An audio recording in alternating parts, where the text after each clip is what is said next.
The first two sins of this video are both pointless throwaway sins. We're not off to a great start. Oh, marketing would like to start selling these NFTs of you. I love scoffing at NFTs, but damn it, I wouldn't mind if Andy Starr came down my chimney. Discount Jeremy has a boner. Should slaughter Butcher and his whole fucking team. It'd make your life easier, but you won't because the show is called The Boys, not The Homelander. Maybe if you would just watch the show and pay attention to the reasons it gives instead of running your dumbass mouth constantly, that would be much better. That way, if the show's reasons are bad, you can actually delve into why they don't work instead of making broad generalizations that aren't interesting to anyone with more than half a functioning brain cell. I am personally offended by the way you are talking to this great man. People who think I care whether my offensiveness is deemed personal or impersonal. People who think TVSins is enjoyable. The next two sins in a row are both pointless and thrown away like trans people from the military under the Musk regime. You know, they kicked me out of the Tuesday Bible group. No one informed her that the Skip. And now they think they can be loose because there's no consequences. Oh, good. Starlight's mother is back to being a judgmental religious parent. I'm glad all that character development of repairing their relationship in season 2 just got thrown out of the window. Jesus Christ. Donna and Annie's relationship improved in season 2, but nothing about that season ever suggested that Donna was no longer a judgmental religious fanatic. You're just making this shit up off the top of your head. So basically, you've been amputating motherfuckers while working on a secret bioweapon, and we're the ones that's supposed to chill? I don't often accuse this show of wasting time, but MM is just recapping information we received a few seconds ago. So you expect MM to have no reaction whatsoever to Butcher's confession? Come on, man, use your brain for once. Did you get out? I had Mallory pull a few strings. If Butcher can just sneak Frenchie out of prison when the story needs him, why even bother having him confess to his crimes? Because confessing to his crimes was a choice that Frenchie made of his own volition, so it was his first step towards healing. Getting out of prison wasn't Frenchie's choice, so his character development still holds up. He made the decision himself, and that's what matters for his character. In fact, the very next clip you play proves that Frenchie still wants to stand by his choice. I'd rather f*** a jar of fish and lars than to be free. How are you this dense? I'll have a dig around the back. Is he going to poop in the alley?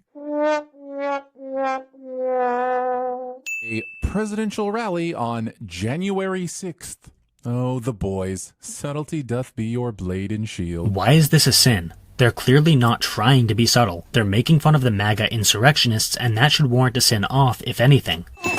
Now Butcher shouts, "Oi!" instead of pulling out his gun and doing something as the attacker runs right by him. Expecting a human being to have the reflexes of a goddamn cat. I mean, Butcher saying oi is his way of expressing surprise, which should have tipped you off to this. He gets a good look at the shapeshifter's current form and clothes just before she goes out the door, and she is only a few steps behind, but none of that matters because apparently once outside she activated a cloaking device. At least that's the only reason I can come up with for why no one out here is startled or at least a little confused. And don't give me that New Yorkers don't get startled malarkey, because at any given time the reality is that 30 to 40% of people on the street are tourists and a good 50% are transplants from somewhere in rural Illinois. This sin overstayed its welcome by several sentences, but more importantly, I guess running away is no longer a thing that can happen. For the next sin, Discount Jeremy plays a clip from the episode and then rings the sin bell without saying a single word. The problem is this. Either there's no valid sin here and TVSins is being dishonest once again, or there is a valid sin here but they decided not to talk about it, which would have been way more interesting.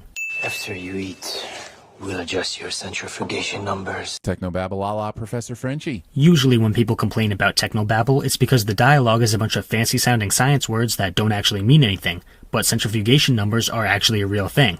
Centrifugation is used to separate particles from a solution based on a variety of factors, such as viscosity, density, size, etc. It would have taken you 5 seconds to look this up, but I guess that was too much work for you.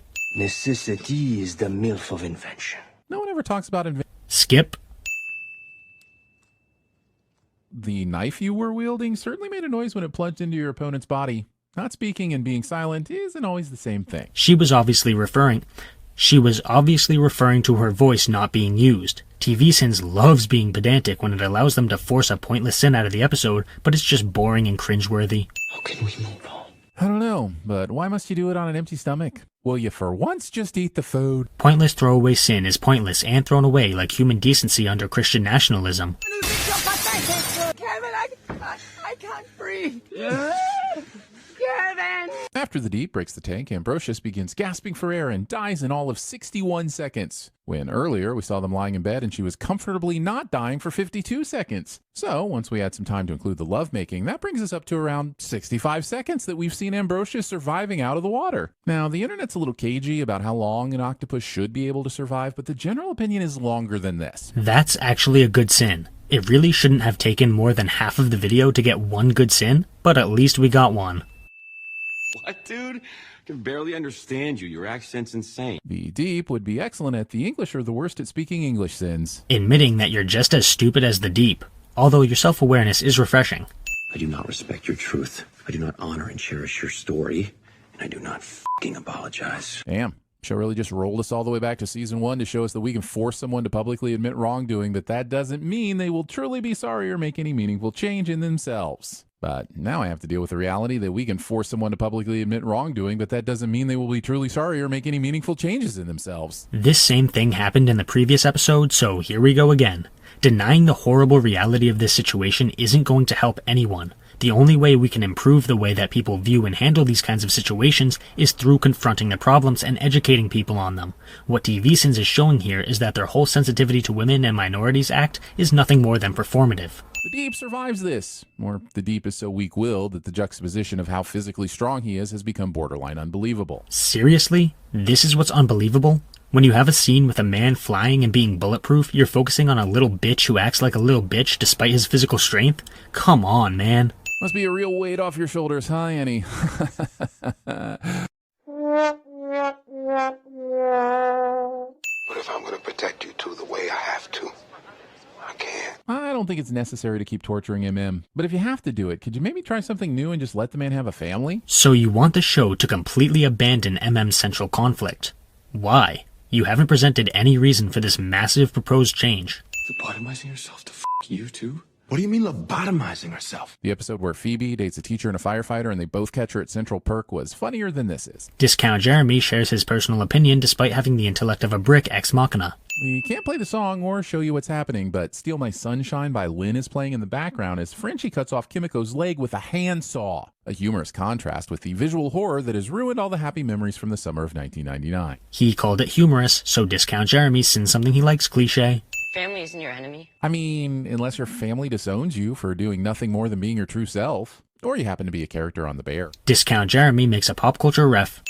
S'mores with Reese's. Taking an already perfect s'more and adding a peanut butter cup, thereby breathing life into the junk food equivalent of The Matrix Reloaded. Hey, that's 2 in a row.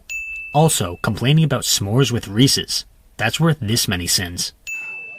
Wanker. Calling out your imaginary winker in public. Pointing things out on the screen in a video. As I watch Shapeshifter Starlight steal the files, it's clear why the show needed Huey to put them in such an obvious unsecured location. But it also makes me wonder how Newman didn't have the resources to simply break into Huey and Starlight's apartment a long time ago. Newman breaking into the apartment would be much more obvious than a shapeshifter stealing the files from under Huey's nose.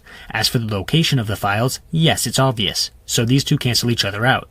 And you may find yourself living in a shotgun shack. And you may find yourself in another part of the world. And you may tell yourself, this is not my beautiful house. And you may tell yourself, this is not my beautiful wife. And you may ask yourself, well, how did I get here? Cliche.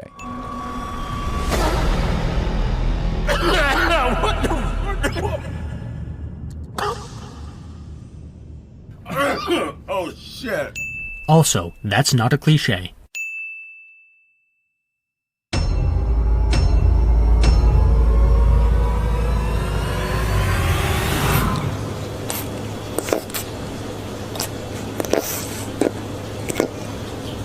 Ugh.